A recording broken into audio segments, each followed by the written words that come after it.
Good evening, everyone. Welcome back to another show of the Anarchist Transmission Podcast. I hope everyone is having a good evening and a good weekend. I certainly am not. It is too cold and there is far too much fucking snow. Before I say anything further about that, I want to go ahead and start introducing my co-hosts for tonight. Let's go ahead and introduce Kenzie. Say hello, Kenzie. Hi. And then we've got our resident Serbian from Serbia, Molly. Say hello, Molly. Hello, mommy. And then we have our dirty Frenchy Frenchman Kakistani, or not Kakistani, Kanukistani, Dale. Say hello, Dale. Good morning, everyone. I come to you live from the icy depths of Montreal, and if anything, I would posit it is not cold enough, and there is not nearly enough snow outside yet. Okay, Welcome well, to the show. I'm gonna tell you what, you need to shut your dirty Frenchy Frenchman mouth, okay? And then and then we of course have our roommate of Luna, Juliet from the state that does not exist. Say hello, Juliet. He doesn't exist. Oh, hello? Did you hear me? No, we didn't get a thing from you. Oh, I think I have bad audio. I don't know if I talk higher than a normal talking voice, it mutes me. But I said hello. That was Gotcha. amazing. Okay, so Did it pick it up that time? yes, we got you that time. Great, what an entrance. Yes, well, I mean, you do live in the state that doesn't exist, so you We're could off to a answer or rollicking you good you might start. not. I'm fighting two hunters at the same time. Oh, God. So, Okay. what are we talking about first today? Well, first I'm going to get on my landlord's ass. Hot. Yeah, well, not in the fun way, because we have gotten 3 snowstorms since Tuesday. From the first snowfall in my area, you have 48 hours from the moment snow begins to fall to get your driveway and your sidewalks clear and safe, which means you put down, you shovel them, you salt them. We have gone since Tuesday without our driveway or our sidewalks shoveled or cleared or salted. And what's incredibly frustrating about this is I would do it. I would do it myself. But when me and Coda moved in, we were told don't buy a shovel. We have a service that comes and clears our driveways and sidewalks. And as long as you don't park in the driveway, you don't have to do any shoveling. Which is fine because I don't park in the driveway. My car stays perpetually in the garage. But we have gone since Tuesday and nothing has been cleared. It is so deep outside, I cannot move my car out of the garage at this point. It was fine up until yesterday morning. I had to plow through to get out every morning that I left the house, but I could still get out. Getting back in was a separate issue because I would consistently get stuck whenever I tried to back in. So I sent an email today to the landlord and anyone who had paid attention in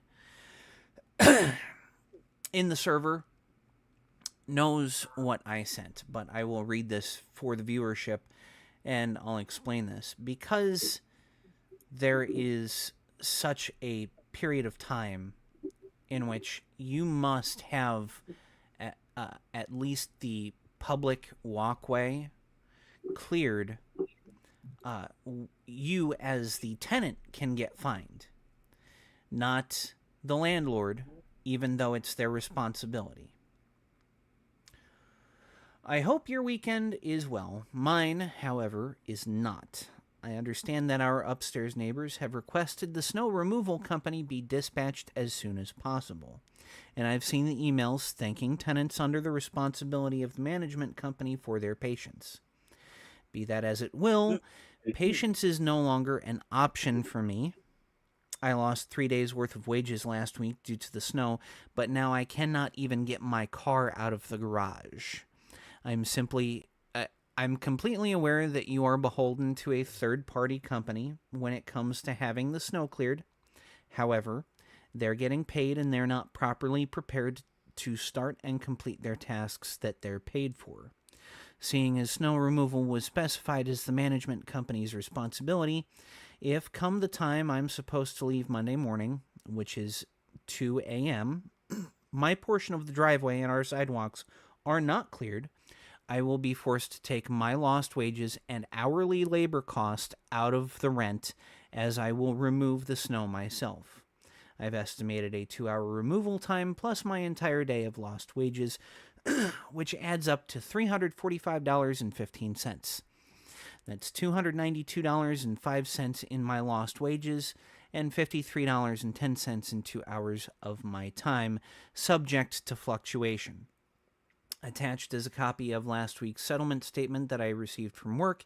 If you add up the taxable earnings column for all of the corresponding empty date of January 3rd, 2024, that comes out to a gross earning of $292.05, and I average an 11-hour day, which brings an hourly gross of $26.55.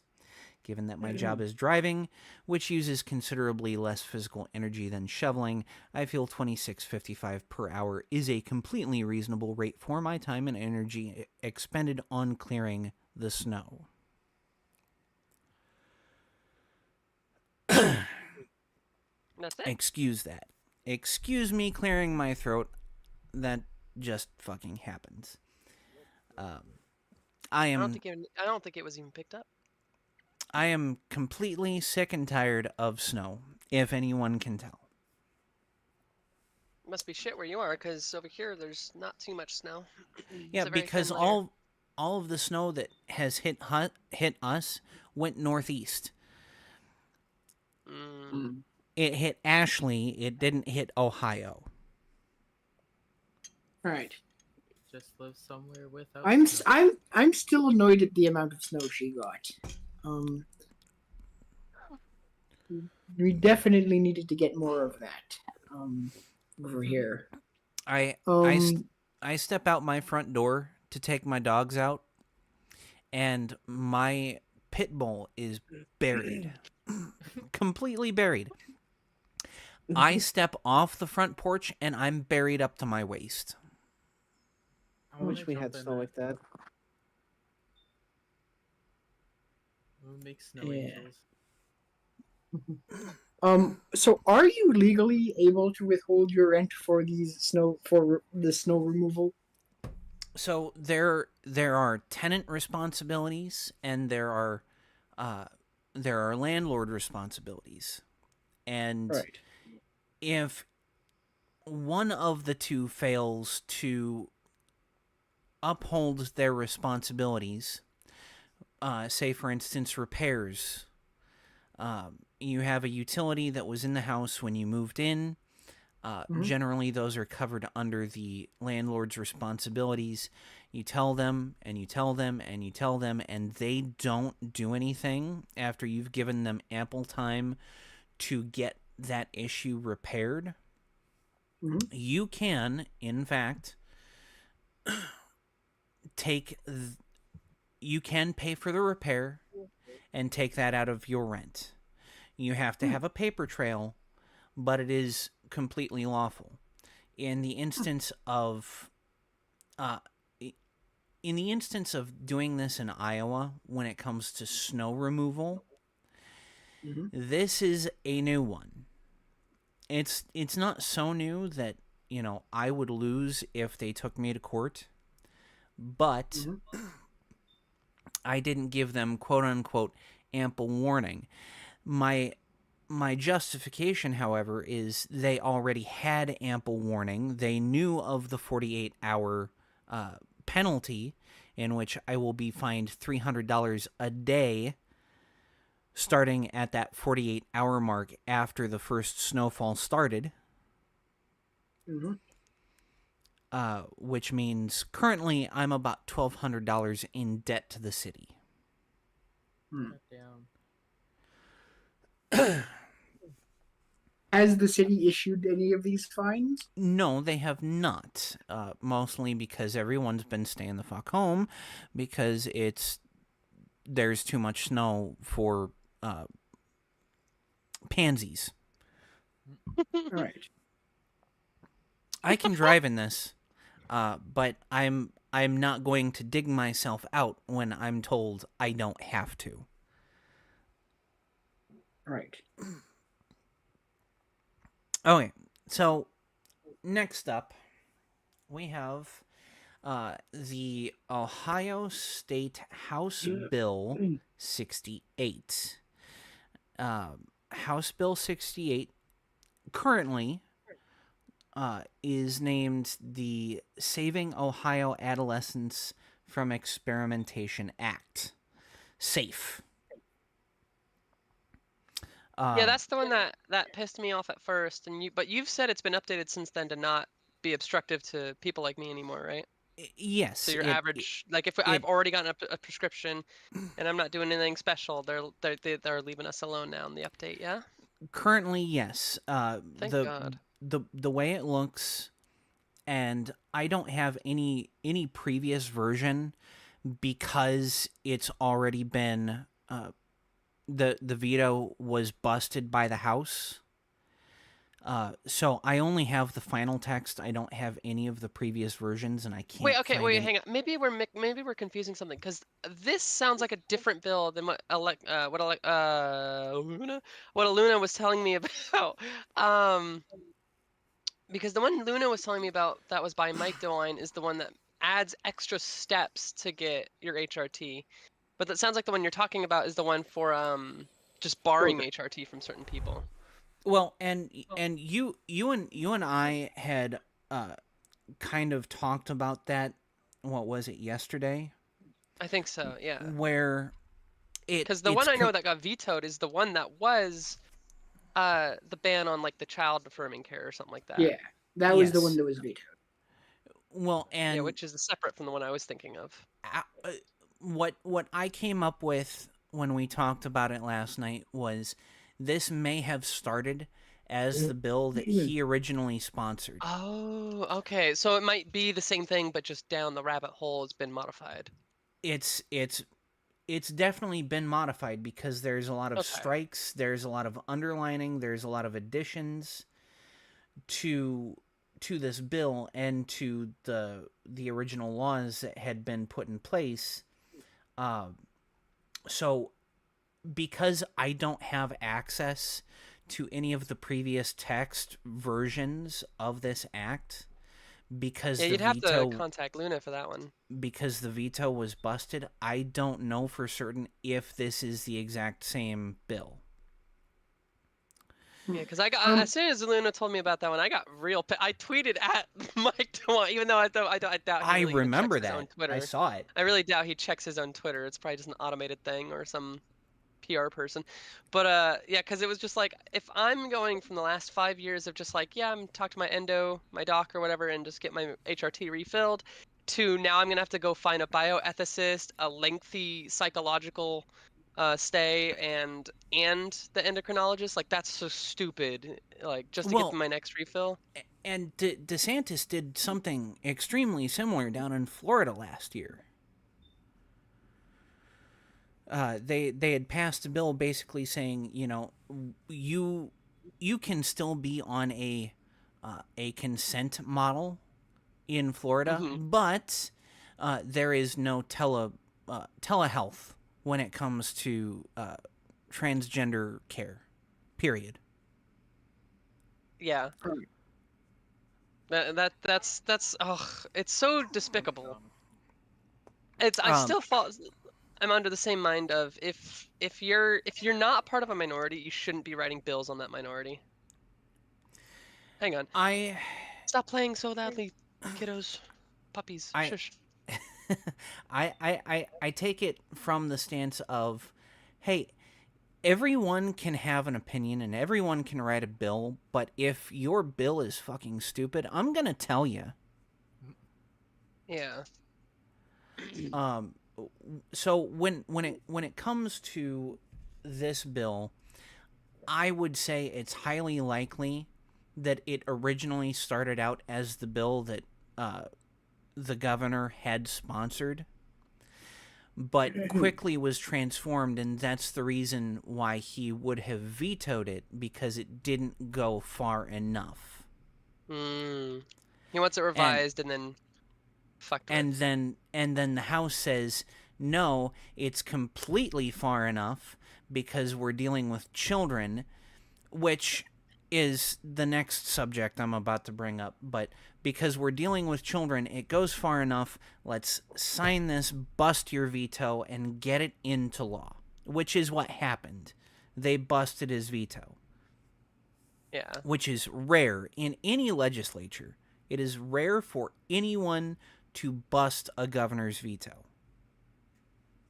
Is the threshold for busting a veto in state houses the same as for Congress, in that you need 66%? 2/3. Yeah, you need 2/3 to bust the veto Also- of the highest executive of the government.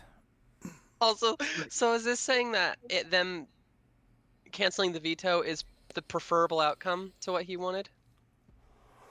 Yes. Like, it's better for us than if it hadn't been vetoed. Yes. However, this act is extremely authoritarian and basically tells any and every parent in the state of Ohio, we own your child. Which is so gross. It's such a gross statement. I absolutely hate when states or even the Fed come in and say, "Oh, well, we're protecting your child." Well, protecting my child hasn't done shit when it comes from the state, because let's be honest here. The legislators, the executive branch, the judiciary, they get armed security. My kid hasn't gotten armed security. My kid practically lives at fucking school, and yet all they have is one RSO.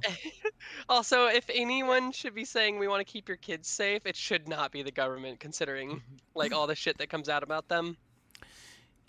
Like, they're the last people I want to leave my kids in the hands of. The government is an abusive spouse. That's all the government is. It's, well, what about the kids? Well, they're also just negligent too. Like, look at the finders. Like, they knew about that shit. They knew about the tunnels in DC. They knew about the creepy gangs that were stealing kids and like doing creepy shit, and they covered it all up. And then it got declassified. But what are like, the finders? that is a dude. That It's is a rabbit hole of that is a government. criminal and negligent spouse to begin with, because a abusive, criminal, negligent spouse is going to let things happen to their kid that shouldn't ever happen to their kid. And then when the responsible adult in the matter says, "Oh, well, I'm taking my kids away from you," then the abusive spouse is going to say, "Oh, well, you can't support them. What's going to happen when you don't have me around?" All that shit. The government is quite literally a fucking abusive spouse. And any politician I hear say, "What about the kids?" I can label them an abuser. I know they're an abuser. Because they don't actually care. They're just going to say bullshit to get your vote. In the temporary. They're not actually going to do anything to protect anybody. So in the bill text, let's get past the definitions. So it says, let's see, section 3129.02 Paragraph A physician shall not knowingly do any of the following: perform gender reassignment surgery on a minor individual, prescribe cross-sex hormone or puberty-blocking drug for a minor individual for the purpose of assisting the minor individual with gender transition, engage in conduct that aids or abets in the practices described in Division A 1 or 2 of this section, provided that this section may not be construed to impose liability on any speech protected by federal or state law. B, notwithstanding Division A 2 of this section, a physician may continue to prescribe a cross-sex hormone or puberty-blocking drug to a minor individual if the minor individual has been a continuous Ohio resident since the effective date of this section, and the physician has done both of the following: initiated a course of treatment for the minor individual prior to the effective date of this section that includes the prescription of a cross-sex hormone or puberty-blocking drug prohibited by Division A2 of this section, determined and documented in the minor individual's medical record that terminating the minor individual's prescription for the cross-sex hormone or puberty-blocking drug would cause harm to the minor individual. Now, this is a liability covering paragraph. This is trying to cover the state's ass, because they now have realized that if you forcefully remove someone who has been on HRT for a good period of time, the damage is already done. If they do not continue along that course, you are going to cause more damage. Mm-hmm. So that section is in there to cover their asses. That's the only reason it's in there. And you can see that it's underlined, which means it was added. It was added since the bill was introduced. Anything that has a strike through it, that's been removed since the bill was introduced. Anything underlined was added. Gotcha. Now, Section 3129.03. Paragraph A, notwithstanding Section 5122.04 of the Revised Code, no mental health professional shall diagnose or treat a minor individual who presents for the diagnosis or treatment of a gender-related condition without first obtaining the consent of one of the following: at least one parent of the minor individual, at least one legal custodian of the minor individual, the minor individual's guardian. Paragraph B, no mental health professional shall diagnose or treat a minor individual who presents for the diagnosis or treatment of a gender-related condition without screening the minor individual for both of the following during the course of diagnosis and treatment. Hold on one second. Okay, there we go. No mental health professional. Let's see.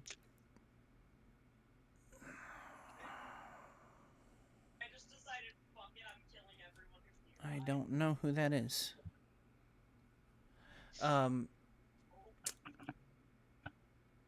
So, other comorbidities that may be influencing the minor individual's gender-related condition, including depression, anxiety, attention deficit hyperactive disorder, autism spectrum disorder, and other mental health conditions.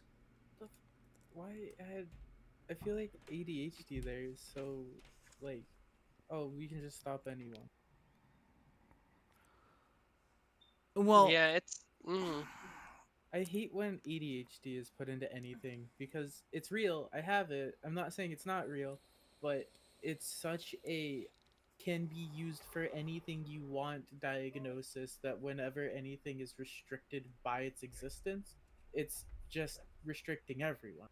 Right. But so is the bill saying that anyone with those potential disorders who's a minor cannot be treated for gender-related things? Or is it just saying it needs to be screened out to make sure that that's not the root cause itself? Well, they're not saying either of those. What they're saying is You cannot diagnose or treat for this condition without first screening for these other common comorbidities that are often associated with this quote-unquote condition. All right. They also have to screen for physical, sexual, mental, and emotional abuse and other traumas. Right. Mm-hmm. Let's see. Section 3129.04. This chapter does not prohibit a physician from treating, including by performing surgery on or prescribing drugs or hormones for a minor individual who meets any of the following. Was born with a medically verifiable disorder of sex development, including an individual with external biological sex characteristics that are irresolvably ambiguous, such as an individual born with 46XX chromosomes with virilization, 46XY chromosomes with under-virilization, or having both ovarian and testicular tissue.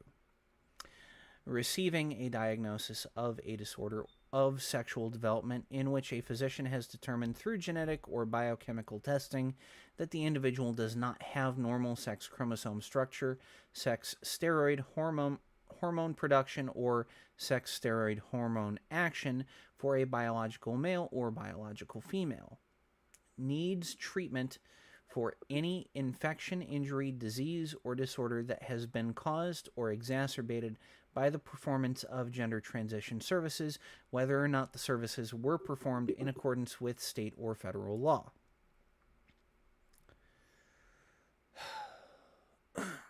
Here's where shit goes wonky.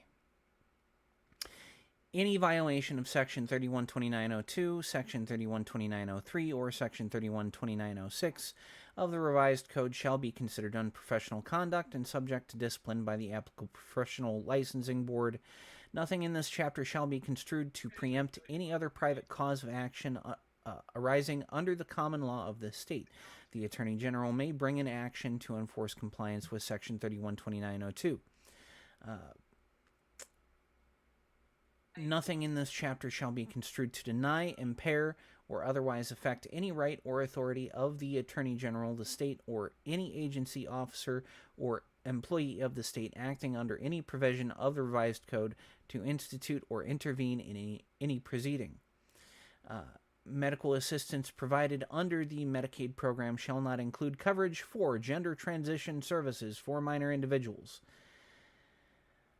This section does not apply to any of the following: the circumstances described in Section 3129.04 of the revised code, mental health services provided for a gender-related condition, any services that are not gender transition services.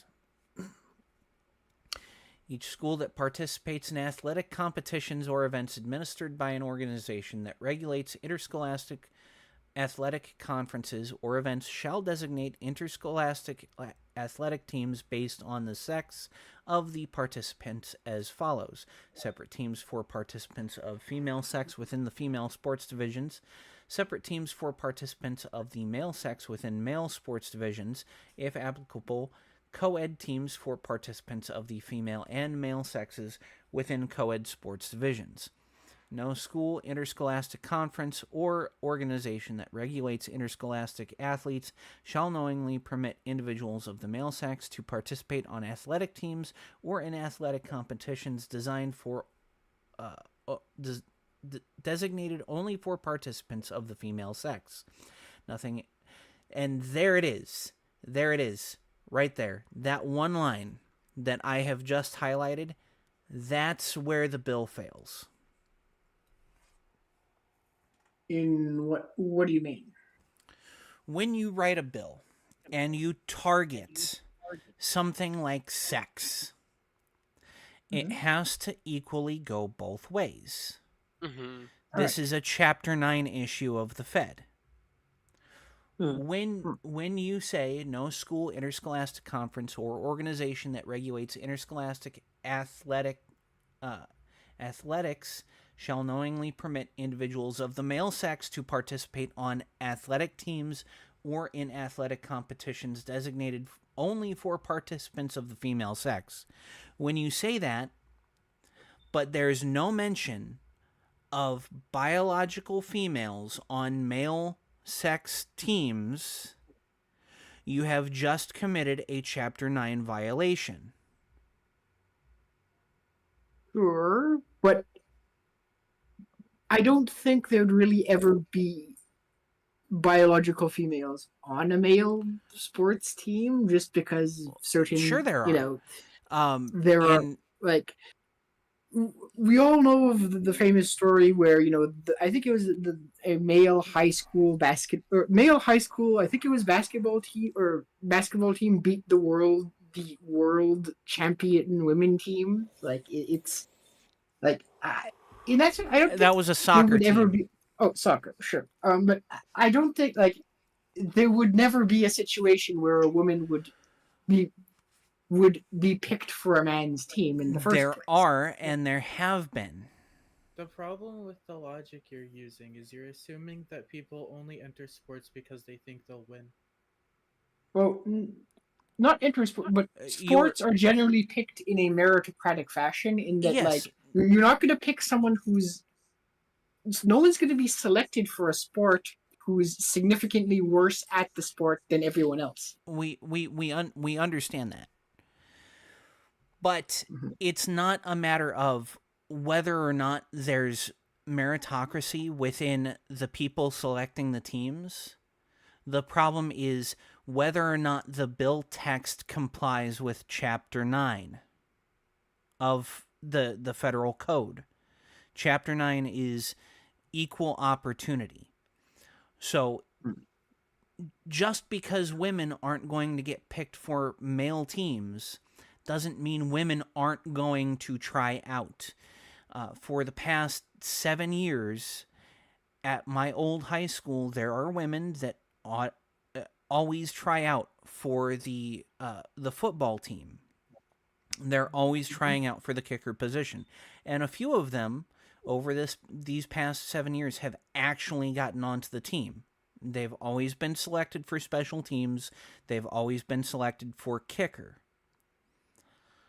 What this is saying is it's okay for women to join men's teams, but it's not okay for men to join women's teams. You cannot do that if there are not equal teams. And if there are equal teams, if there's a male team and there's a female team, the female team should be included in this bill text. So soccer teams, bowling teams. The school I went to, I was on the bowling team. There was a boys team and there was a girls team. This bill would make it so that the boys can't participate in the girls team, but the girls team can participate in the boys team. That's a Chapter 9 violation. And that's a sport that would definitely have less of a gendered breakdown to it. Exactly. I not actually would it like. I honestly have no idea. I don't know much about bowling. So, like, is there a large disparity between, like, female and male bowlers? In the pro division, yes. Mm-hmm. In the collegiate and the high school levels, no, there's not a huge difference between the two, especially since all of the bowling alleys have gone from hybrid or wood lanes to complete synthetic, and they're all using the same oil patterns. A lot of bowling is on, like, lower levels is technique and not straight power.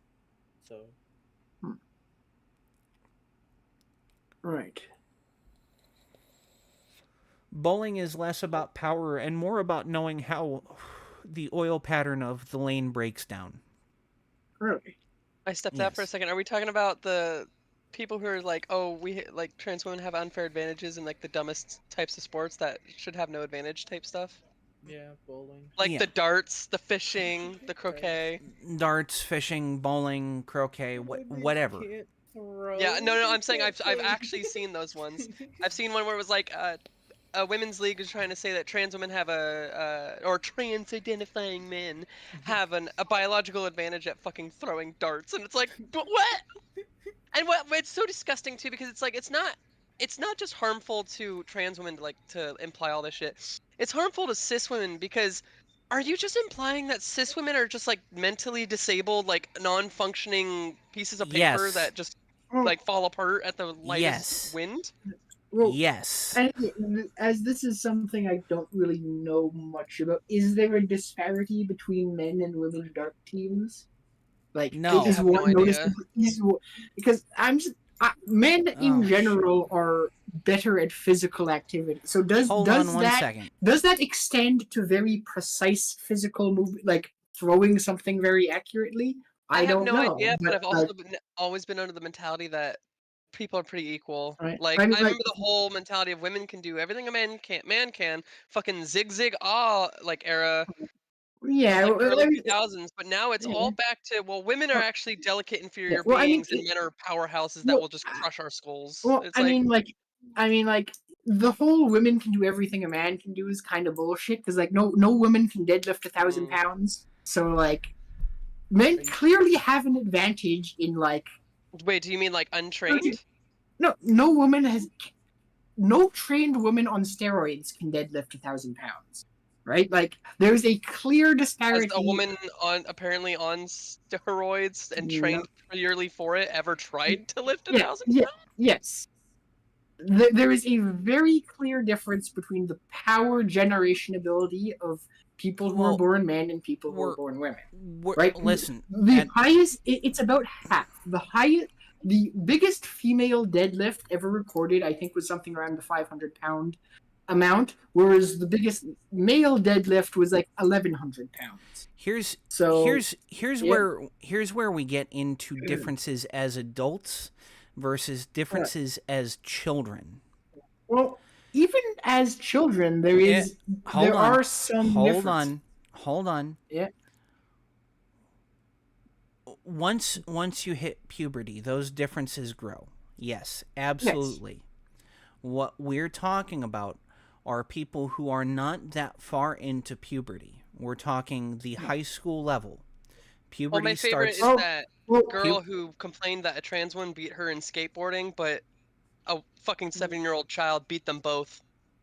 Yeah. Well, I mean, if we're gonna get into like the weeds of this, it should be pointed out like neuromuscular efficiency is determined at about 6 weeks in utero by either the presence of or lack of testosterone. So it's not even at No, puberty. that's not how that works.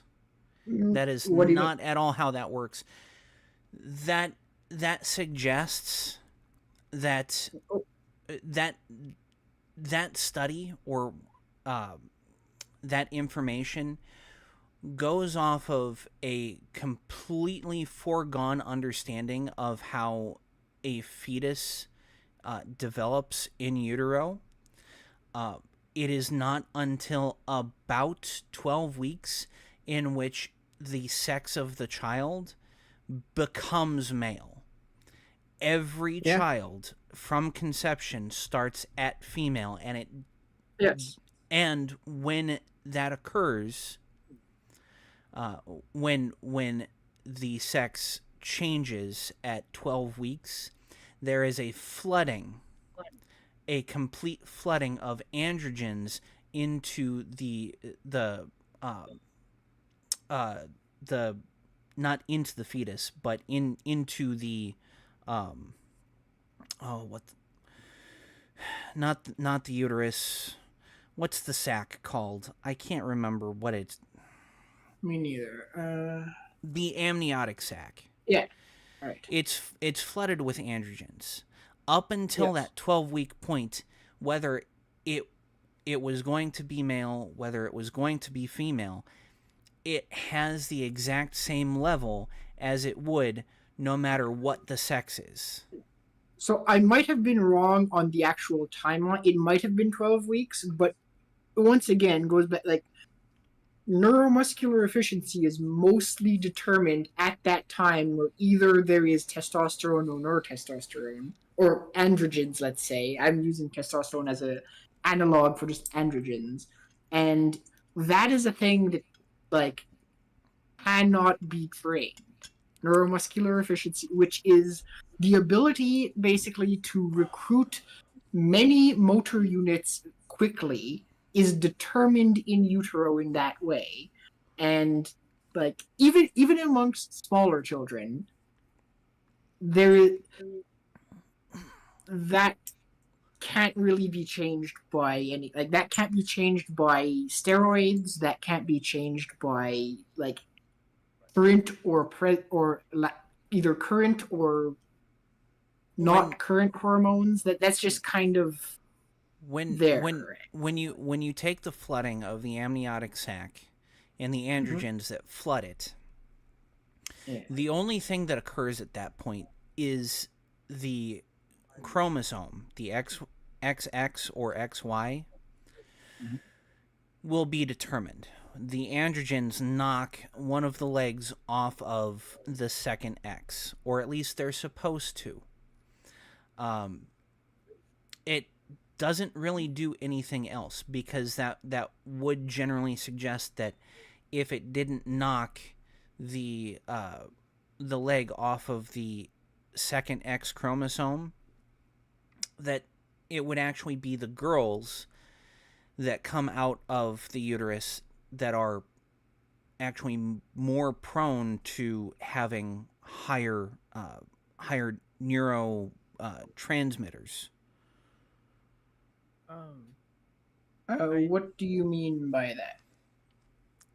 If if it if the hormone, if the androgens that are being flooded into the sac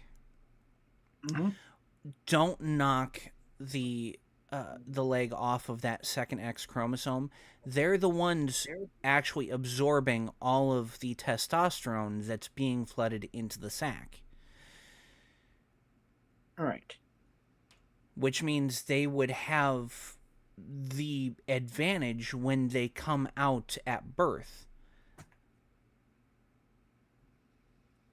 Whenever you get done with this thing, I did look up some stuff about Darth. But All right, we can get to that a bit after. But all right, so once again, I may be missing the exact timeline when this happens, but as I said, the whole, assuming that the only thing that happens at that 12 weeks is that chromosome is either determined to be XX or XY, that there is still a point that I may be a bit more less familiar with the exact date, but there is still a point where those androgens do determine the neuromuscular efficiency of said fetus. And they have very little effect until it comes time for puberty. well, I mean, it's not that they have very little. I would say that they have, in a way, like, they have the most effect because that's the one thing that can't really be trained, right? Like, that's the stuff that, for example, comes into like who has stuff like the higher vertical jumps, standing vertical jumps, stuff that you can't really train, stuff that is just like genetic, right? Like, for example, and I mean this is true. Like, for example, men who have a 40-inch vertical jump compared to men who have like a 20. Alright, I need to go do something. Oh. PRB. All right, and all right, take care, Molly.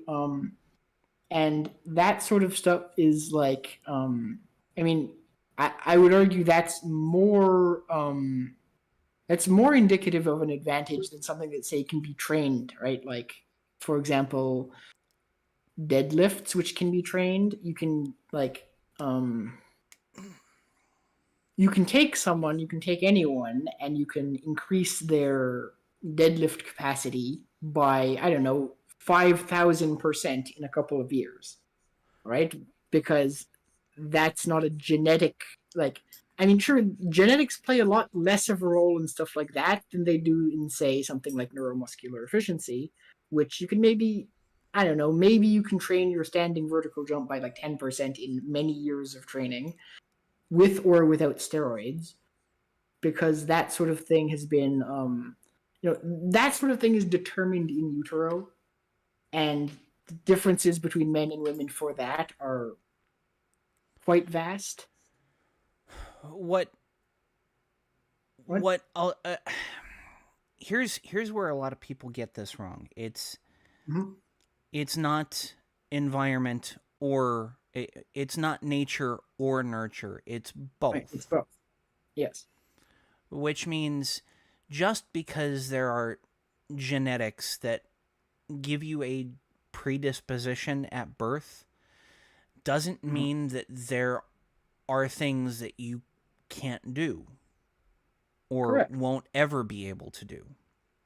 And Correct. that's where puberty comes in. Puberty is the determining factor here.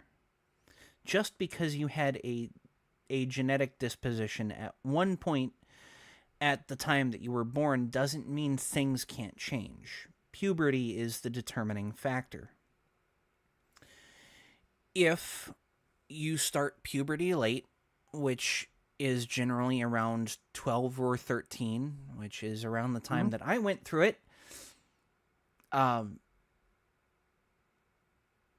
you know, that is going to affect you. So males and females that start puberty later than their peers are they present much more developed by the time that they're adults, 18 years old. Right. Um, People like me who start puberty late, we are constantly underweight. We present more childlike throughout our early and our early adulthood through our late 20s. Mhm. Um, and it's not because of anything other than when puberty started. Yeah. And puberty is what puts all of our bodies through those actual changes that determine what our life is going to be like as an adult. Correct. Now, I have never advocated and will never advocate for just blanket putting kids on hormones as children. I've never done that. I never will. But Mhm. there are rare cases where I'm amenable to it, and this is I'm bringing this back full circle because we've gotten off into the weeds. Mhm. That's the point at which Ohio has fucked up. They have told parents, your kids are ours, not yours. We don't trust you. Yes, I know, Stoner. I will be getting to that here in about 8 minutes. Um, the important part, which I again want to highlight with this bill, is the Ohio state legislature cares more about trans trans girls, so male to female trans girls, than they care about female to male trans men. And if they're trying to decide all of this on sex, they have violated Chapter 9 in the highlighted section. It should read, no school, interscholastic conference, or organization that regulates interscholastic athletics shall knowingly permit individuals of the male sex to participate on athletic teams or in athletic competitions designated only for participants of the female sex, and or shall knowingly permit individuals of the female sex to participate on athletic teams or in athletic competitions designated only for participants of the male sex. They violated Chapter 9. It is not a valid law at this point. Because everything in this section with respect to sports, it hinges on this. And there is absolutely no other mention of female in male sports. None whatsoever. On top of that, if there is only a male sex team in a sport, they can't, or there's only a female team in a sport, they can't deny access to the opposite sex because of Chapter 9. Right. But so my understanding is that there's not really a male team. There's like the team, and then there's the female specific team. And like my understanding is women have never really been banned from participating in the quote unquote male team. It's just they don't compete it. Like they're just not. They just never would make it. Okay, let me give you an example. There was one of the schools in my city, not in my school district, that had only a girls' basketball team. Right. And they denied boys access to play on the girls' basketball team. You can't do that. It's a Chapter 9 violation. If there are not equal teams, there cannot be sex-specific sports. So if there is a girl team but not a boys team, there's no girl team. There's a co-ed team. If there's a boy team and not a girl team, it's not a boys team. It's a co-ed team. You cannot deny access to the opposite sex simply because of their genitalia, because of Title IX. Right. So if there is, let's assume that there is can there be a co-ed team and a female team? There can be a boys team and a female team. There can be I a mean, co-ed team, but there can be a boys team, a girl team, and a co-ed team, but there cannot be a girls team and a co-ed team with no boy team. There cannot be a boys team and a co-ed team without a girl team. Equal. And what exactly is this Chapter 9? It's Title IX. It's the Title 9 U.S. Code. No, that's not it.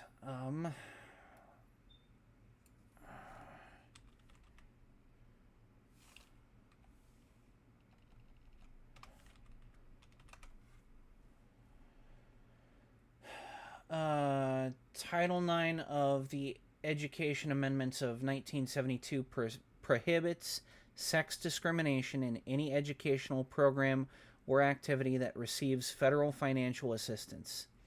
This includes discrimination based on pregnancy, sexual orientation, and gender identity. Title IX applies to all educational institutions and programs that receive federal funds, regardless of whether they are for women or men, girls or boys, or staff or students. Title IX's protections can help ensure equal access and treatment for women and girls in admission, academic majors, teaching positions, vocational programs, and individual classes.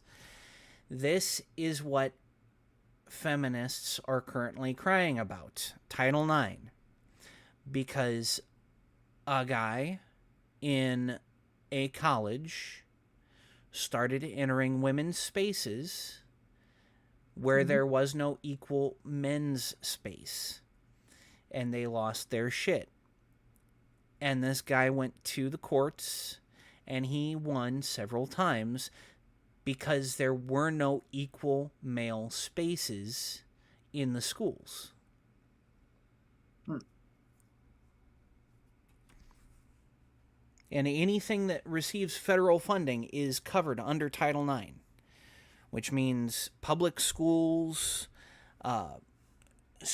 sports that public schools participate in, they're all covered under Title IX. If there is not an equal space for both sexes, the sex that is at disadvantage has right to the space of the sex that the space is originally built for. Stoner, go ahead.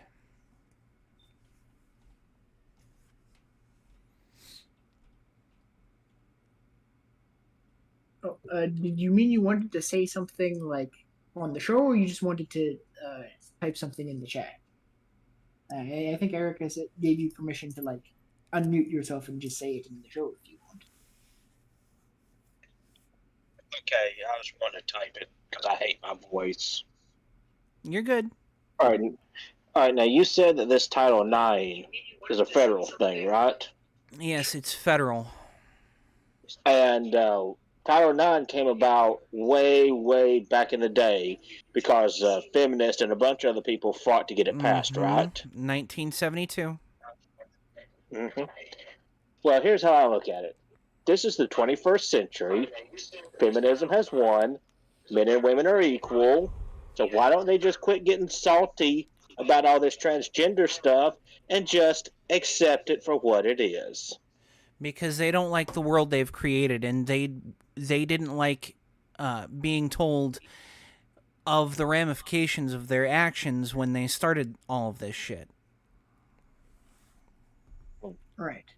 So they wanted all the privileges, but none of the consequences. Yes, and Yes. now they're going to suffer the consequences, and I'm completely fine with that. I am too. I am perfectly happy with it. Now, we are going to move on from this because now we've got to get into the cult thought. Did someone just say no? I looked up something and I wanted to Oh, bring it oh, up. you wanted to Okay. mention the dark thing? Yeah. All right, I'm down to hear this. So, quick googling of it and looking into it, there was a interview with a sports psychology professor who was also a pro dart player named Linda Duff, and she was like she was a professional dart player, then she left to go be the professor of sports psychology, kind of to see why there was a gender difference in dart throwing. And everything that she could find is that yes, there is a difference between men and women in dart throwing specifically, but the difference isn't physical, it's mental.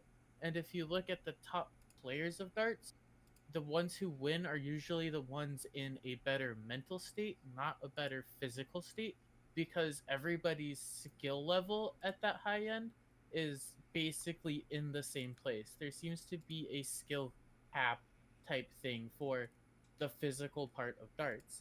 And my opinion with all of that would be, if the only thing that is stopping you is that females generally tend to have a harder time blinking out everything around them and focusing on throwing a dart, that's a stupid reason to bar women from being in the male space, because that is something that anybody can get over with the proper training and effort.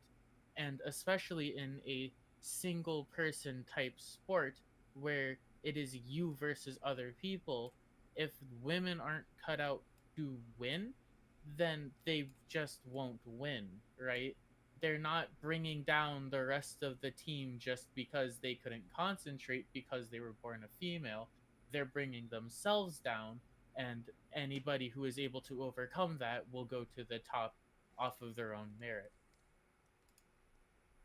But Right. that's what I found for darts, is that it's more But- mental than So, physical. was that just this one person's opinion on it, or is this like established that like it really is just like it really is just mental and that there is no like physical aspect? um it 'Cause seems like the skill level thing is not her opinion. It's like Hmm. kind of like everybody knows it. I'd have to look into it more Huh. because I didn't. This type of thing you need more research in to have a Of solid course. thing for, And right? But as I said, sorry, go ahead. that seemed like a more general statement. A lot of Yeah, the other stuff was from a professor who studies its research, but yes, one person right. Because is like, of it.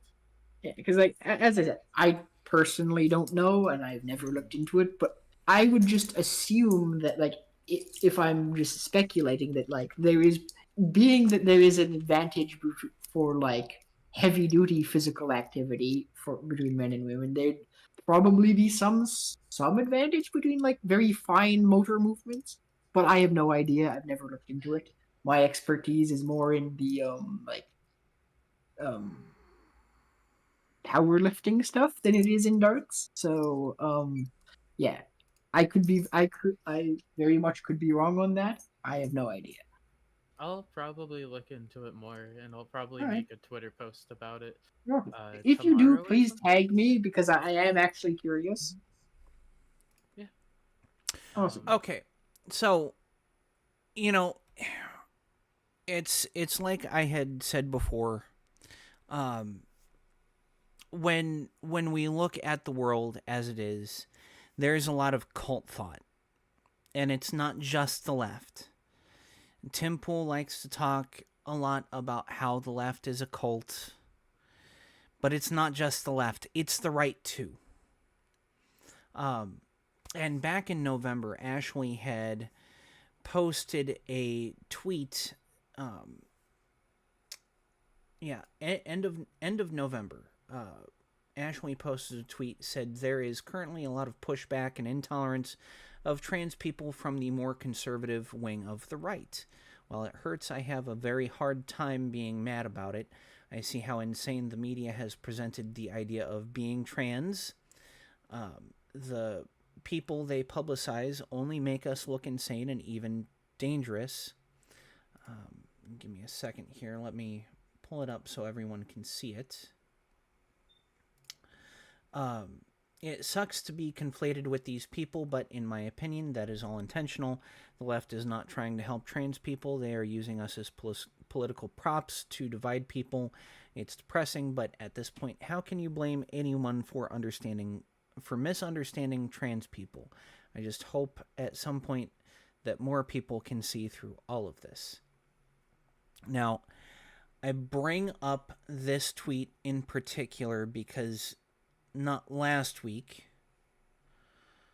so not this week that has passed, but the week before, there was another school shooting. Right. In my state, 146 miles away from me. And I had posted a tweet saying, be ready because they're about to pull the same shit that they did last year after Nashville. The right is going to say disarm trans people. And I'm not talking about the rational right. I'm not talking about people like Carl or, any of my friends in the vet sphere. I'm Who is talking... Carl? Carl is a black guy that Please. lives Oh, in the Northeast. Owns a shit ton of guns. Based. And is constantly fighting with anti-gunners on Twitter. People like Carl, they came from the left. They're now on the quote-unquote right. They've changed their positions based on their life experiences. Carl himself was a victim of a shooting from an armed robbery. And after that, he realized he is responsible for his own safety, and so he bought a gun. And it started to become collecting guns. Right. People like Carl aren't controlled by cult thought. They do not bow down to the pressure of any political side. But people like Cassandra McDonald, who is the chief editor for Timcast. People like Elijah Schaefer. These people last year after Nashville called for the disarming of all trans people. Cassandra McDonald herself had said anyone on HRT should be disallowed from owning and carrying a firearm, not realizing that it's not just trans people that are on HRT. You don't have to be on cross-sex hormones to be on HRT. You can be a woman and take estrogen. You can be a male and take testosterone. So last year we didn't have time to cover cult thought. And so I wanted to bring cult thought in this week. Cult thought does not require you to be in a cult. Cult thought is operated under two very specific mechanisms of narcissistic abuse: insulation and isolation. So this is my tweet in response last year. I said, the unfortunate part of it all is cult-like thought patterns. The best way to tell if a person is in a cult, be it directly or indirectly, is to see how they handle an individual in a group. Cult thought doesn't handle individuals well, because individuals have nuance, different colors, and shades of thought. It's easier for cult-like thought to handle an individual at the group identity level, because they can then paint you with black or white of the group in their mind. All the beliefs the group has, so too must the individual have. Another indicator of how the group handles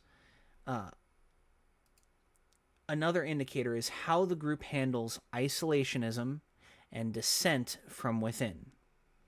Isolationism in a cult is twofold. First, you're isolated from the outside via indoctrination into cult thought, dealing with individuals at the group level. You're taught who your enemies are and who your allies are. Then, if you dare dissent, you're subsequently kicked out of the group. If this at all sounds like a form of narcissistic abuse, that's because it is. Narcissists use the exact same tactics on their intimate partners. Isolate them from their friends and family, and if they dare fall out of line from what the abuser wants, give them the boot, because they know that the abused partner has no safety net, creating the cycle of abuse that so many fall into. These aren't even all of the signs of a cult, but they're strong indicators. And you can best believe that anyone that's in a cult-like mindset is likely going to exhibit traits of narcissism, because cults create narcissists, because narcissists need control.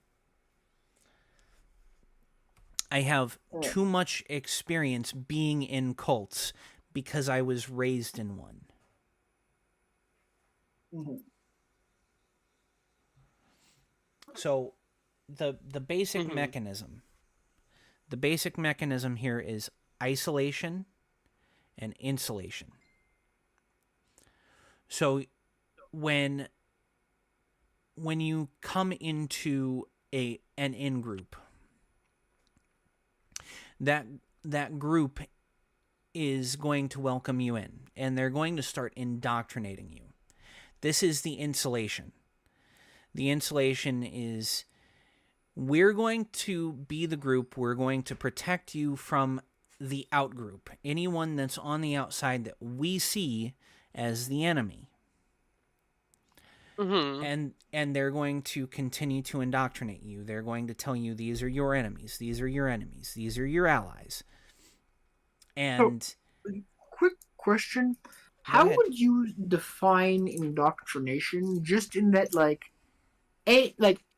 any group that you may just try, is it just they're going to convince you of the things they believe? Because generally when I think of indoctrination, I think it's more nefarious than just, trying to convince you of the things they believe. everyone is susceptible to indoctrination. This is not something that needs a lot of thought behind it. Right. If you tell someone of average firmity or infirmity, as they grow older, they grow more infirm. Someone who has not steeled their mind against certain thought patterns, simply repeating something over and over and over will eventually make it true in the mind of the person you're indoctrinating. These are what are called struggle sessions. And Right. Tim has talked about struggle sessions before on his podcast. They were huge during World War II in Vietnam, especially in Japan with POWs. Yeah. They would come in, the capturing force would come in, and they'd tell you to write something very innocuous, something uncommittal, and not really important. And they would keep writing this while telling you this propaganda about the country that you were fighting for, that you're now a prisoner of war because. And as time goes on and they have you write more and more extreme things, your mind generally drifts into the steer. And so at some point during the struggle session, you give in. You now believe what they've told you simply because they've repeated it enough times. The same is true in these in-groups. It's not that they don't believe what they're telling you. They most likely do. But when you come in, you have such a desire to be part of the in-group that you're just going to buy everything at face value, and those are the easiest to indoctrinate into the in-group. Just encountered a type of person like that before the podcast started. Yeah? Yeah, very lesser degree, but there's some YouTuber who's getting attempted to be canceled for XYZ, right? But one of the tweets that they were using is a meme, and the meme was like uh, the good white supremacist, an introduction to young nationalists, like a parody of like I'm a good KKK member, right?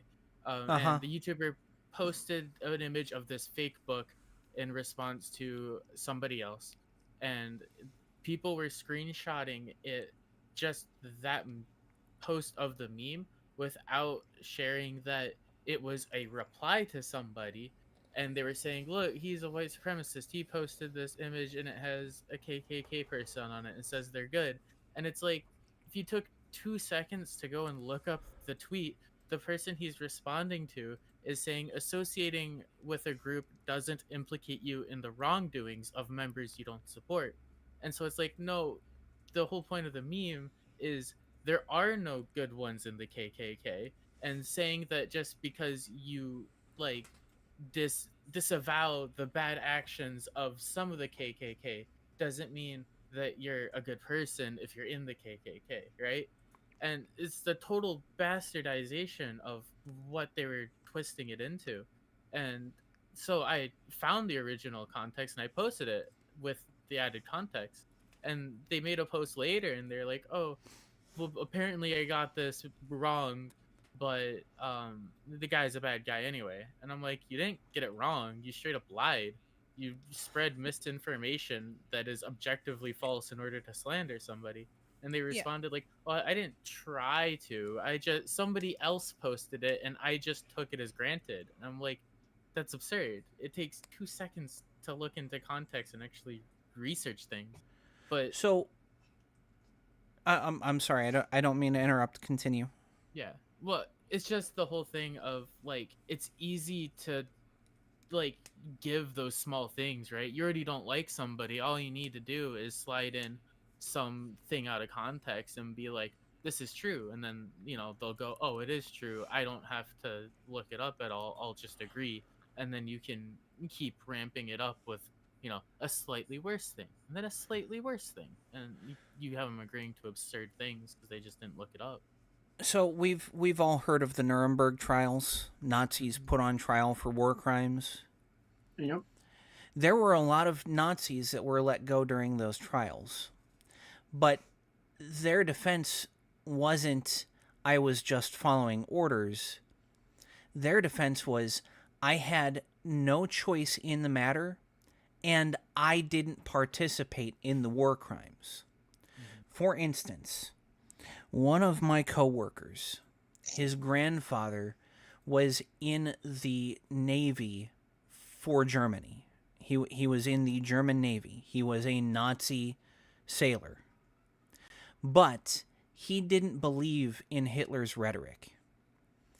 And in fact, he tried escaping once during his time in service, for which he was jailed and jailed for 3 months and then put back on a ship. He was one of the people that was put on trial. He had no direct involvement with the prison camps. He actively spoke out against Hitler's rhetoric and the rhetoric of Hitler's key players in the war. And he was released, and he did move to the U.S. People like that, they are, just because they have the label of Nazi doesn't mean they believe what Nazis generally believed back then. He was labeled a Nazi simply because he served in the Nazi Navy. On the other hand, there are present-day Nazis. There are present-day National Socialists who quite literally spew the exact same rhetoric as Hitler. And I've encountered them too many times on Twitter. Same. I think Juliet has as well. Oh yeah. It's like a daily thing at this point. Well, So- just if I might interject here for a second, now that we're talking about the modern Nazi, I'm gonna go out on a limb and say the vast majority of the people who currently identify as Nazis or neo-Nazis, Hitler would have gassed you too. Oh yeah, absolutely. Right? Yeah. You are the Untermensch that Hitler would have gassed. Listen, if we had genetic analyzation back in the 1930s, Hitler would have gassed himself. Yeah. Shit. My favorite is when you have like the transgender femboy Nazi Yeah, that's that's like just gay and post porn 24/7, and it's like Molly. Sorry, so you had a wouldn't bit be of a safe. cough there. Molly. Is that a real thing? I thought that was just a meme. Molly, No, it's- Molly thinks she's a fascist, but she's not really a fascist. Wait, what? Wait. Yeah. Molly, quote There's a unquote, reason we let Molly hang around here. Molly's has her Molly is- moments, but she's pretty cool. Yeah, when Molly was let into the server, I asked her about her politics, and she said that she was a fascist. But Well, hey, as at least it's a fascist that's open about it, I guess. because but as I talked to her more and more, it very quickly became understood by myself that she's certainly not a fascist. Well- She's much more liberty-minded than fascists are. She's just more on the full-on social side of liberty, but not so far as to say, hey, let's get rid of an entire group. But you also have to remember she's Serbian. Yeah. That quite understood.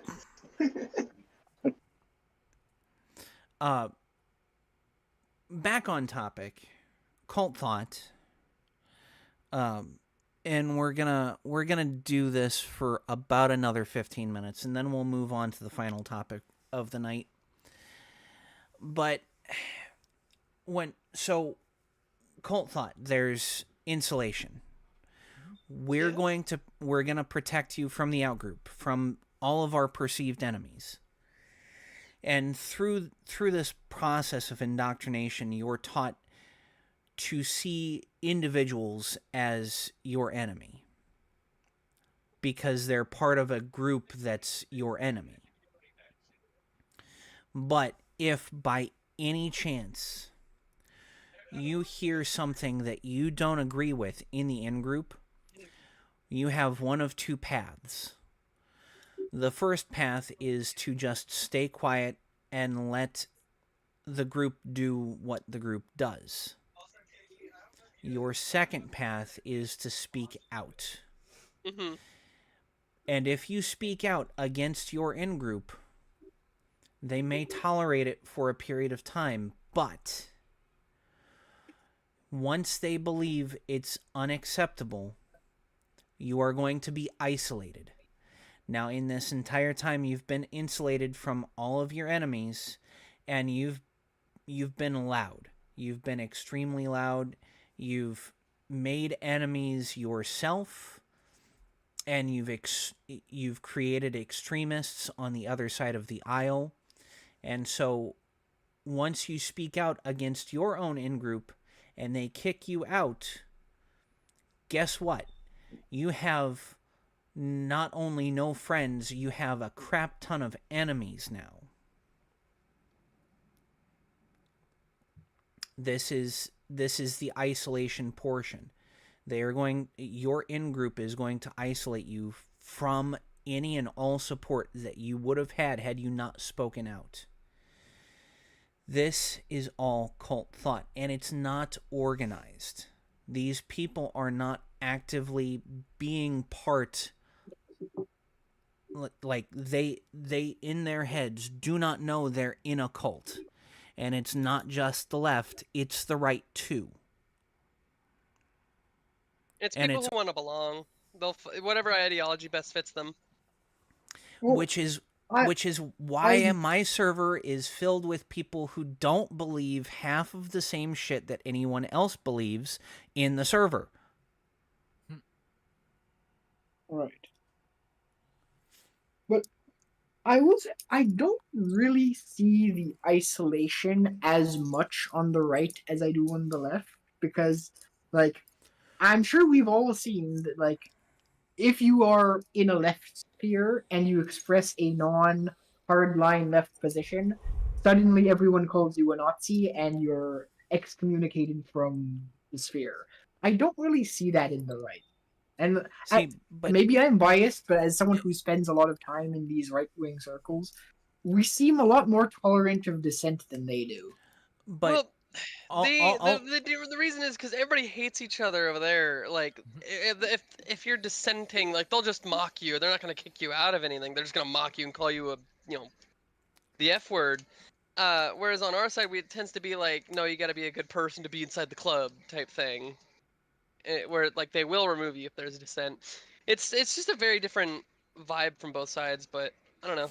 well, I and think you also have to remember that when it comes to cult thought, the isolation comes as extremism comes. So the left was extreme in the 90s and the early 2000s and the 2010s. Mm-hmm. It's just now becoming time where the right is becoming extreme, that they're inducting extreme beliefs. And we see this in people like Matt Walsh. We see this in Michael Knowles. We see this in Ben Shapiro. Ben Shapiro used to be extremely moderate. Mm-hmm. And then he brought Matt Walsh and Michael Knowles onto his show. Ben Shapiro used to have extremely moderate opinions. Him and Andrew Klavan used to be two of my favorite people to follow on YouTube. And then as things became more more physical from the left, so did Ben Shapiro. His beliefs became more extreme on the right. And that was partly because of the people he hired. When you surround yourself with extremism, you become extreme. Well, I would I was even say kinda- that I at the was- beginning. Oh, sorry. Go ahead. I was kind of taking this as extremism breeds more extremism. Yeah. It does. Well, I wouldn't even say at the beginning, neither Matt Walsh nor Michael Knowles were that extreme either. Like, if you look at their really early stuff on the show, which a lot different than it is now. Let's just say. See, but you Mhm. go ahead. Go ahead. They also seem as they also were dragged far more to the right than they initially started off when they had their shows. I don't buy that they were dragged off to the right. I would more so say that they were hiding their extremist views for a period of time. Maybe so. I This is just my personal observation, but as someone who's operated in these spheres for some time, there were two events that I observed that it looks like it kind of drove some people on the right insane. The first, similarly to how in 2016 Donald Trump winning the presidency drove people on the left insane, and they haven't 2020. recovered since. Yes, so no, not 2020. The first one, what took place in Virginia, in Loudoun County, and there was a person, I believe they identified as transgender, in a high school, entered into a girl's locker room and raped someone. This person did not identify as transgender. This person donned clothes of, well, they didn't even don female clothes. They posed as transgender for a period of time in order to exploit the rules. Fair enough. As I'm not going to disagree. I didn't look that enough into it. So sure. That person raped someone, and not the thing that I don't think that drove them into insanity is not the rape. It's the fact that the school covered it up to avoid, because they didn't want the bad press for transgender people, and then the person did it again, and they covered it up again. And then that drove a lot of people insane. And then the Fed demonized the parents that protested the school as terrorists. Exactly. Yes, that was event number one that drove the right into insanity. Event number two, which you may notice a pattern here, the Nashville shooting, and not just the Nashville shooting, but the cover-up by everyone, like the intentionally hiding of the manifesto by the police, the fact that the media immediately just stopped talking about it as soon as they found out who did it. It wasn't really stopped talked about. I saw that shit all over the place for weeks and weeks. But not by the people who usually talk about these things, right? It was talked about on the right. It was like, once again, it was more the cover-up by a certain group of people than the actual event. That once again, cover-up for the Nashville one? I don't remember there being a cover. I remember it being. I didn't stop hearing about it for weeks because it was the new big thing about how trans people are murderers. Yes, but what I mean is, so the type of the people who usually are loudest about guns when school shootings happen, immediately shut up as soon as the identity of the person, like, they just didn't say it. They immediately shut up, and I guess that makes sense that I wouldn't know about that because I don't follow people who are anti-gun. Exactly, right? And and afterwards, the manifesto was for like a year and a half or something. It was just the police in Nashville just did not let it out. It was And it once was Nashville 8 shooting months. was a year and a half ago. something No, like it that. it was 8 no? months. Oh, 8 months. But I was for, gonna say, Jesus. Oh. yeah, but yeah, for obvious reasons, like because it was a Well, transgender no, person who wished to wasn't the quote kill. by the news team that it's like and so dangerous, like it'll cause more extremism if it's released? I remember the That's one the time I saw an excuse. article about that. Um, Was their excuse for not releasing it was that it would cause more like incidents or something like that? So, like, contrast the how they treated the manifesto to the New Zealand Christchurch manifesto, right? With that Oh, I still manifesto, I it was still have that all thing. over. Sorry. In I 2016, still have that thing. Yeah, exactly. So when that the footage is media horrifying. nonstop, nonstop.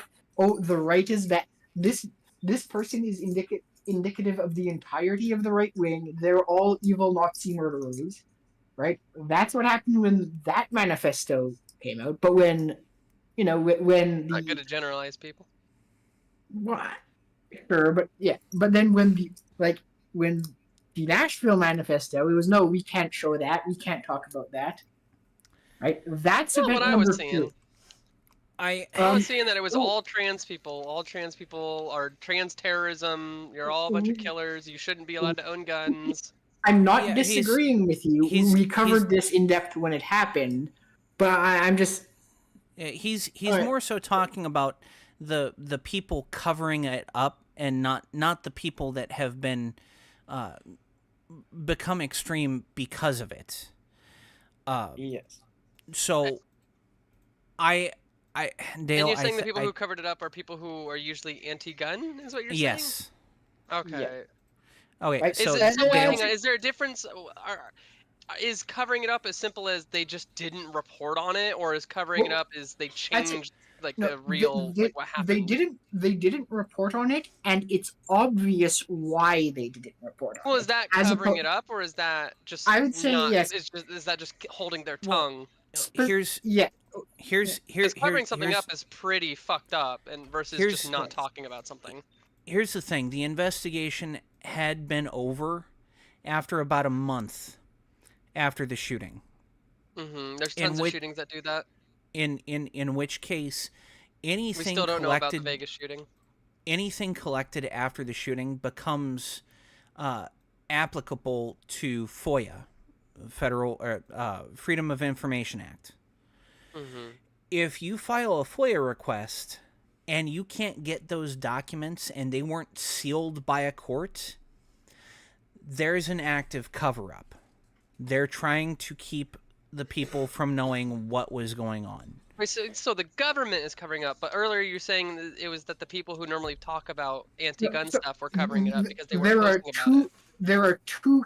There is the government cover up, and there is the people who normally talk about this, specifically not talking about it because they didn't want it to make trans people look bad. Those are two separate things that happened Optics and during the whatnot. shooting. Yes. Okay, so right. Those are the things that drove the right insane because, like, yeah. Dale, I think you're zoomed in too close. I need you to zoom out because the start of the extremism on the right came long before the Loudoun County incident. The extremism on the right started during COVID. Oh yeah, are you talking about like anti-trans extremism or just general right-wing extremism? I'm talking general right-wing extremism. I am not That would have talking. been around 2016 when like the whole Trump presidency was starting to kick up a gear. Was it Loudoun County before COVID? It was after Biden was elected. Oh, all right. So the when I'm talking about extremism on the left started long before any of the trans bullshit that we're constantly dealing with. Right. Yeah. Extremism on the right, there was extremism on the right, but most of the right throughout most of our lives has been very small. We're talking, neo-Nazis loud as fuck. of the the collective group size of maybe a couple thousand in a population of 300 million people. Yeah. But as we've come further into the 21st century and people are becoming more informed of the left's extremism, they're being driven further into the right's extremism. And it became evident around COVID. When COVID started, right off the bat, the right was so get masks, get N95 masks, and at the time, the administration, the Trump administration, said don't mask up, and the right was mask. But the left agreed at the time. And then what happened 2 months after everything started?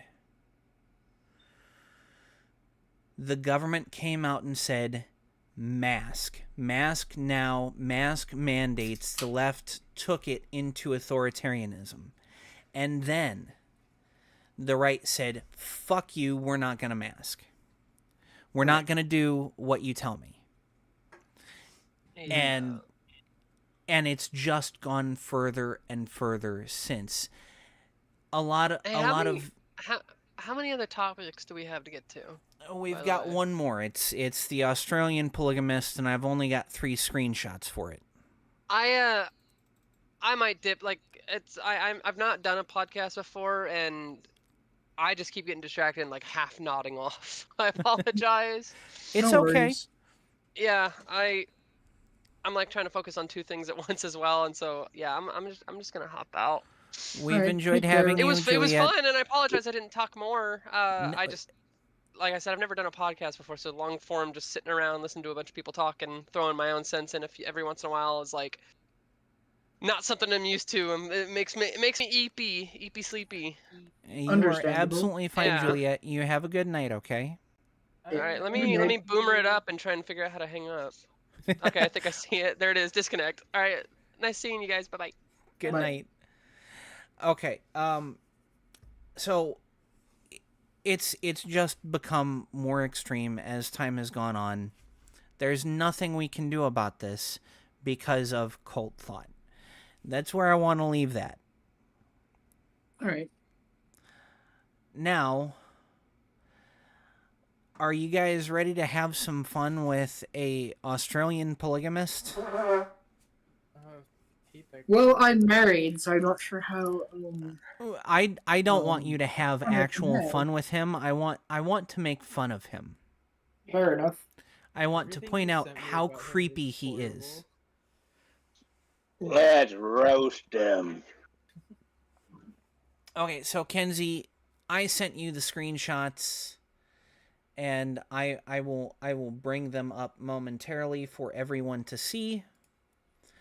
But it came to my attention on Twitter through a few people that are in the gun sphere, the gun Twitter sphere, that there is a polygamist. And if anyone doesn't know what polygamy is, it's a man with with more than 2 wives. More than 2. I thought it was more than 1. No, that's a bigamist. Oh. Bigamy is 2 wives. Once you get into 3, it becomes polygamy. I always thought those words were interchangeable. So the more you know, No. I guess. Well, it comes when you deconstruct a word, you have to look at how the word is constructed. Bigamy, B-I, 2. Right. Bigamy. Polygamy, poly, multiple. And when you say multiple, it means more than 2. True. Although polyamory in modern day usage is just more than 1.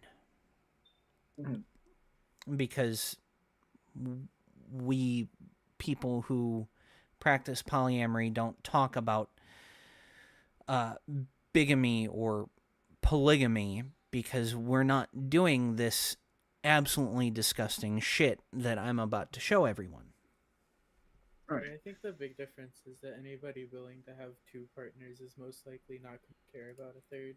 So the distinction isn't really necessarily needed 99% of the time. Okay, so here is the picture. It's a screenshot of a user, and I don't know if you can read it. Nope. I can. I wish I could zoom in, but I can't. Casey Jones is a not well known, but he is becoming very famous on Twitter very rapidly. This tweet says, I was 34 when I met her just after her 16th birthday. Her being the tall one in the wedding dress. Right here. At 16, she started dating me. At 18, we got engaged. And at 19, she became my wife. Soon she turns 25. I am imprinted on her forever. Never let fat, old, used up, blown out, miserable, lonely, bitter, middle-aged feminists shame you into not pairing with a beautiful young woman when she is in her peak SMV zone and you as a man are in your peak SMV zone. Implying that it's... I don't know what SMV is, but I would... Sexual market value. I should have realized. Okay, sexual market It's value. one of zone. I thunder. I was fixing to say that. Yeah. It's one of these manosphere things. So, Yeah. Casey here has admitted that this young bride, at the age of 19, started dating him when she was 16 and he was 34. Do you know what that age gap is? 16 to 30, 18 years? 18 years. Older than her. 18 motherfucking at years. the time. Quite literally, he was born 2 years... Like, she was born 2 years after he turned 18. Or, no, she was born when he turned 18. That's disgusting. I don't understand how the conservative manosphere is like this, because you have people like this and Andrew Tate and stuff like that, and these are people who, with all understanding of what conservatives should be mocked and shamed out of every single social circle, but they don't. Now, Yeah. he had quote tweeted this, and I don't have the quote tweet because his account is now suspended. But this other girl, It's up again. huh? It's up again. Oh, it's up again. You looked into it? Yeah. This other girl right here, that's his first wife. That right there is his first wife, and she's the one that introduced the two of them. Now, things get even more angering because you get into this screenshot. You want a controversial post? Here it is. I live in Australia. Here, the age of consent is 16. As soon as you turn 16, you are no longer a minor and an adult before the law. For example, I joined the army at 17. By the time number 2 was 15, she was already... I didn't get this entire tweet. But that is, I believe, his fourth wife. I believe she's the one he calls his hunter. The girl that is constantly introducing him to other girls. Yeah, His Ghislaine Maxwell. Very interesting. I need to find the picture of all of his wives sitting at the table, the dinner table. I think the most messed up thing is that he never uses their name. Like, I cannot find a single time that he calls any of these people by their name. He only calls them number 1, number 2, number 3, so on and so forth. Okay, so this is a picture of his 6 wives at the dinner table. Did you notice anything off about this? They're all wearing like They're animal all hoodies. wearing onesies. Every single one of them is wearing a onesie. Every single one of them is in a quote-unquote dom-sub relationship with him. And every single one of them is wearing a onesie. He is at least 18 years older than his youngest wife. What does this say to you?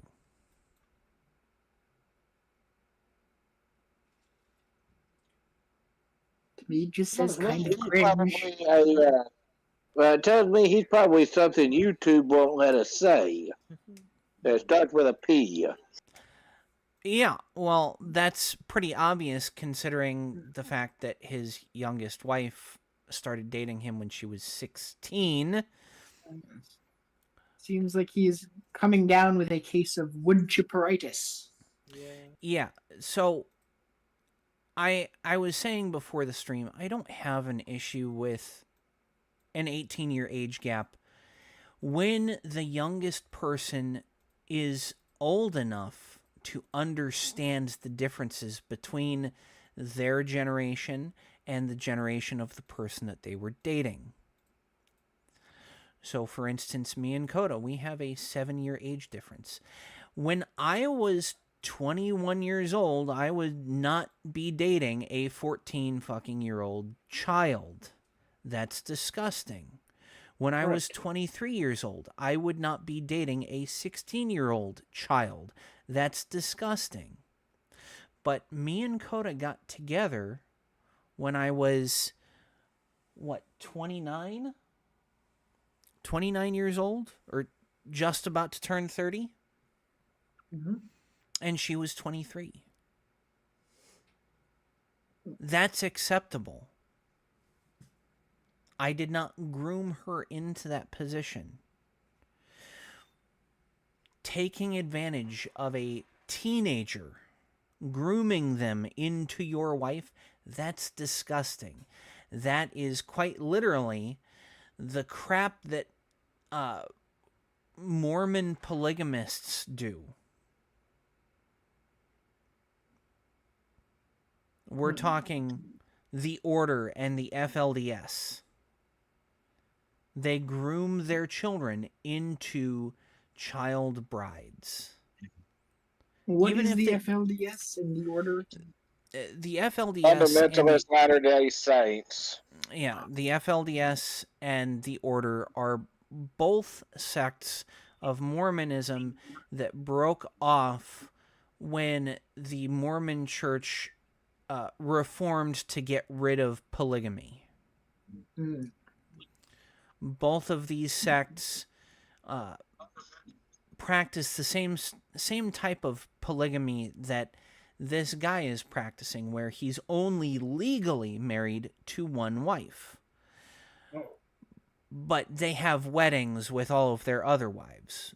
It's just not on paper. Which is completely acceptable in Australia. It is not acceptable in the US. If they catch you doing this sort of crap in the US, you're going to get caught. But like, can they jail you for having multiple wives? Like, what happens when you get caught? It it honestly depends. In a situation like the FLDS, Mhm. or a guy like this, when you get caught in the US, you are jailed. But the state still has to prove it. You will be jailed for a long time if the state can prove it. In I mean, in a case where you're not practicing polygamy, where it's one person marrying a bunch of other people, it's everyone marrying a bunch of other people. It's a little bit different in the eyes of the government. The government sees polygamy as abuse, whereas in most states they're going to see polyamory more as you're just a fucking sexual weirdo. yeah, because at least to me, it sounds kind of authoritarian to say like you can't live in the same house with like one man can't live in the same house with multiple women and sleep with them, and if they do, they're gonna be jailed. That seems kind of like as someone who doesn't like that, it still seems kind of absurd to like jail someone for that. Well, Michigan for a long time still had the law in the books where if you shacked up with your girlfriend, you could go to jail for it. Really? Yeah. If you were not spouses and you were shacked up with the opposite sex, you could be jailed in the state of Michigan. Which also sounds absurd. Yes, it is absurd, but those laws were written in a time where traditionally you married before you moved in together. Correct. Those laws were unenforceable, but in recent years there had been a slight uptick in people getting charged with those crimes because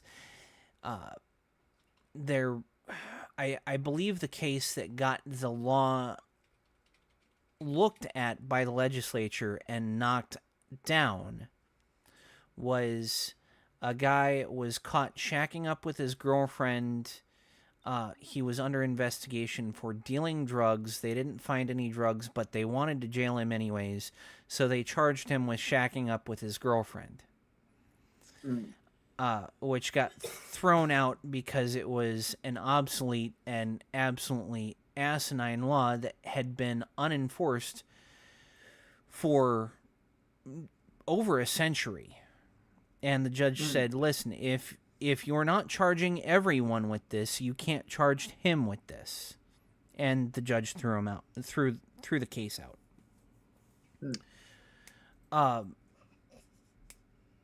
I am just so completely disgusted with polygamy and grooming kids into being sister wives. Oh, does polygamy have to be that they're really like? Would you still be disgusted with polygamy if they were, say, all those women were 25 and he was like 40 Yes. when they met?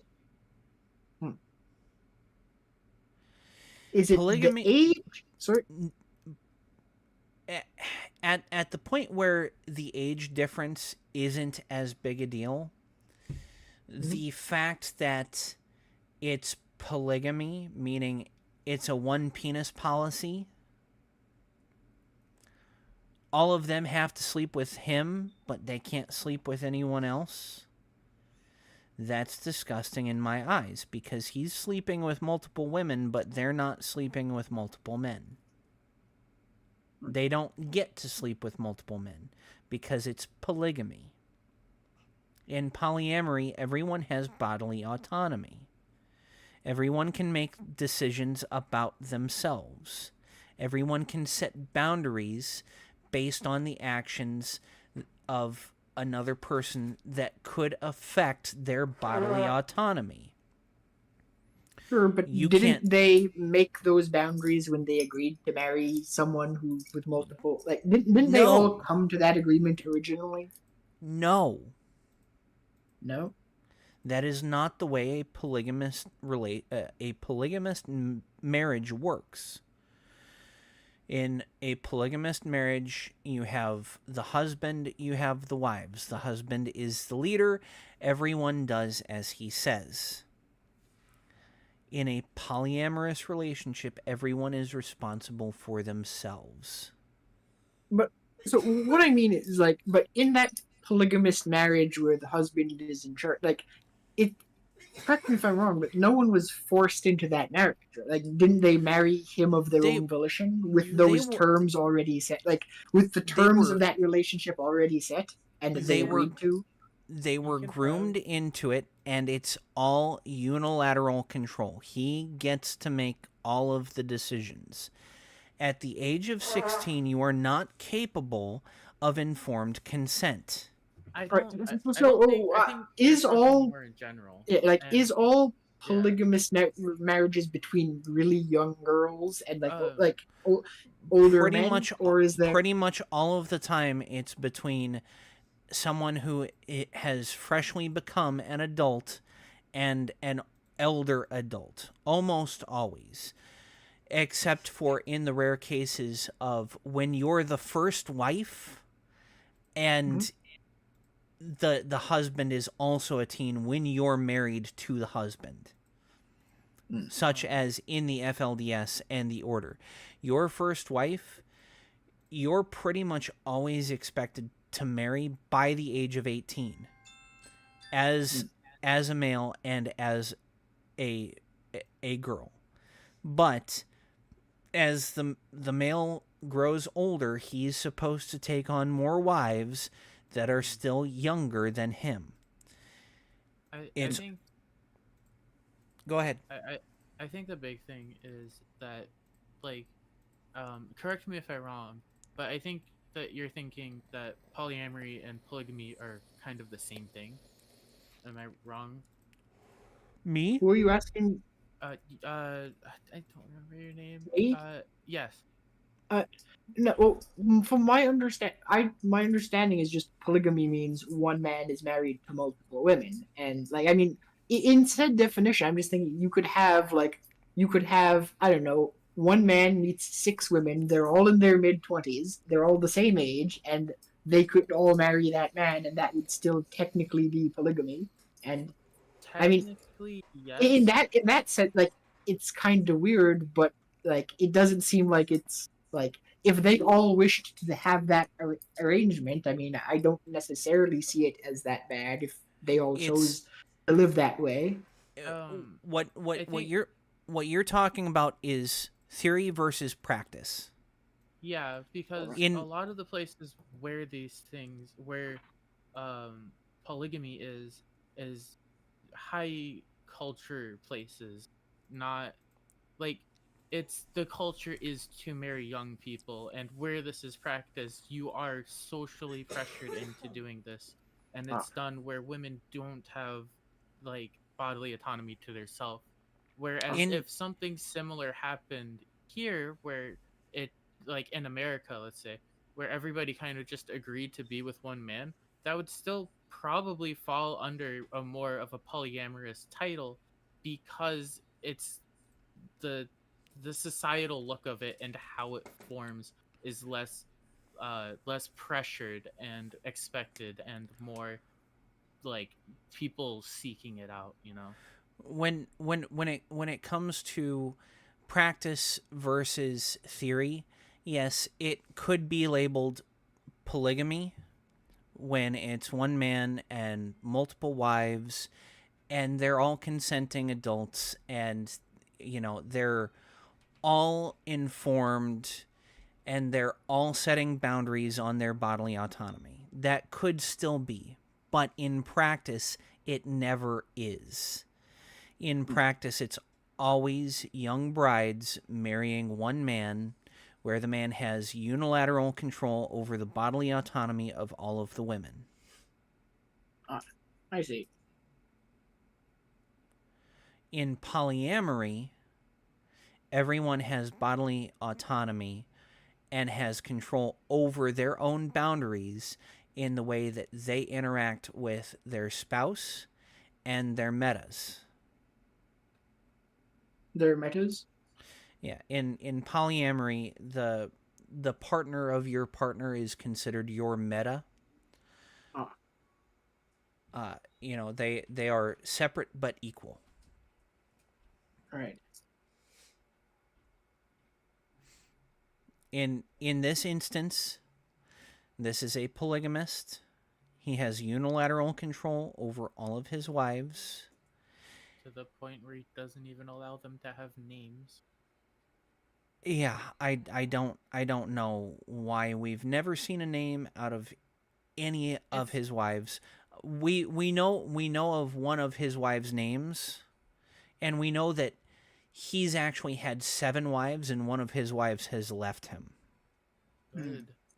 The thing that really fucks it up, right? Like, okay, assign them all numbers because you post about them and character count would fuck it up, right? But there were Mm-hmm. posts where it's like wife 2 appreciation post, and it's like, no, you could have put the name there. This is more than saving character counts in talking about multiple wives. This is a direct rejection of personhood and removing your Bingo. identity.